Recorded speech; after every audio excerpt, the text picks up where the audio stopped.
In today's BTG episode, Joey has a proposition for Leslie that comes with a catch. Shanice makes a juicy admission to Ashley, Vernon gives Danny. Tracy accuses Anita of running from reality, and Marcel is tasked with keeping Vanessa safe. Nicole arrives at Martin and Smitty's. She tells them to put their devices away and eat the mini quiches she brought. Samantha is dead to the world, says Tyrell, and then apologizes. She says her visit isn't about death or cancer. She doesn't think they should be on their phones and goes on about that. She worries that they're not functioning as a family unit. She talks about believing that Anita can fight the cancer.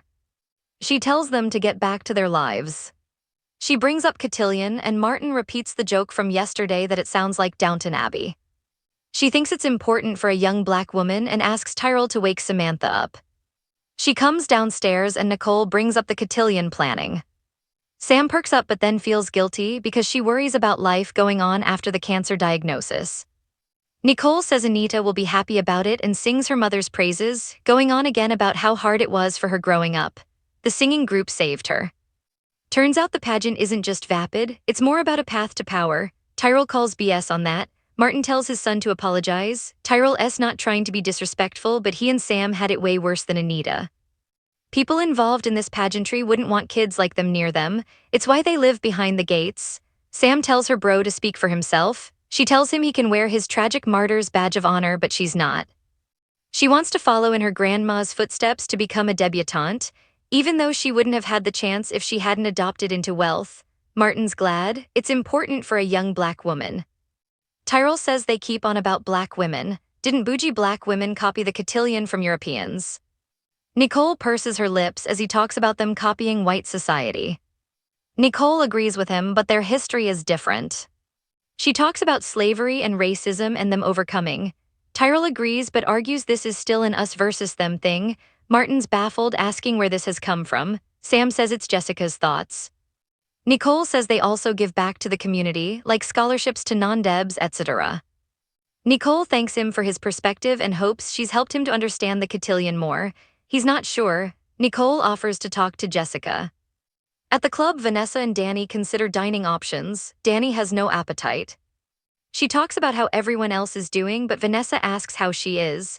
Danny gets emotional. She tells her friend how good Andre and Bill have been. Vanessa's not happy to hear Bill's name involved in this.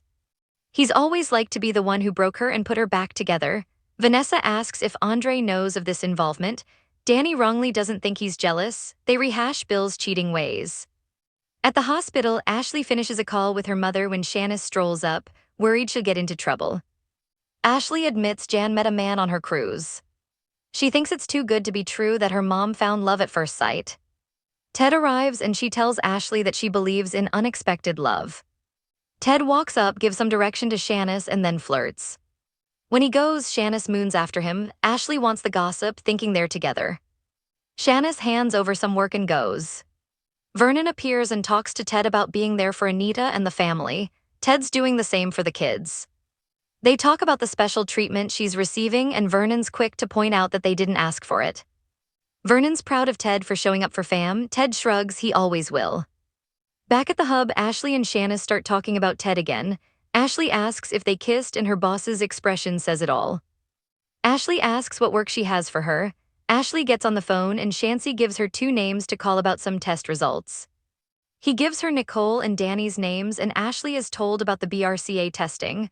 Ashley's beside herself. Later, Ted and Shanice reluctantly take the elevator together. Leslie greets Randy in the back room of the casino. She's dressed to kill, he says. She comments that she doesn't kill unless it's necessary. She wants to talk to Joey, so Randy toddles off to get him while she helps herself to scotch, then offers to pay. He talks about having peace and offers to finance her clinic. She moves to hug him and he stops her in her tracks. Of course, he wants something in return. She thinks he wants her sexually. Joey laughs at her antics. Most men don't turn her down. He's not interested in a tug and a tickle. He wants the clinic to be dedicated to Doug McBride. Leslie can tell that he's feeling guilty. Joey scoffs at that, but Leslie can see right through him. He's merely honoring the man. Leslie asks for a compromise. She'll name a room after him. Vernon goes to Danny at the club. They talk about her meeting with Vanessa and how she reamed her out for leaning on Bill. Vernon says Bill's comfortable like old shoes, Andre's shining new ones. Marcel meets Leslie at Uptown and she tells him about her partnership with Armstrong. He worries that her reputation will be soiled by association. She shrugs, doesn't mind getting dirty with the right person. He thinks that's good to know and walks Randy, seeing them share a kiss. Back at the casino room, Joey looks on his tablet. He wants to change the clinic's name. Vanessa arrives and they make out. He tells her about the partnership and Vanessa's happy. Hooked on Beyond the Gates, join our official Beyond the Gates Facebook group. Get spoilers, recaps, theories, and fan talk all in one place.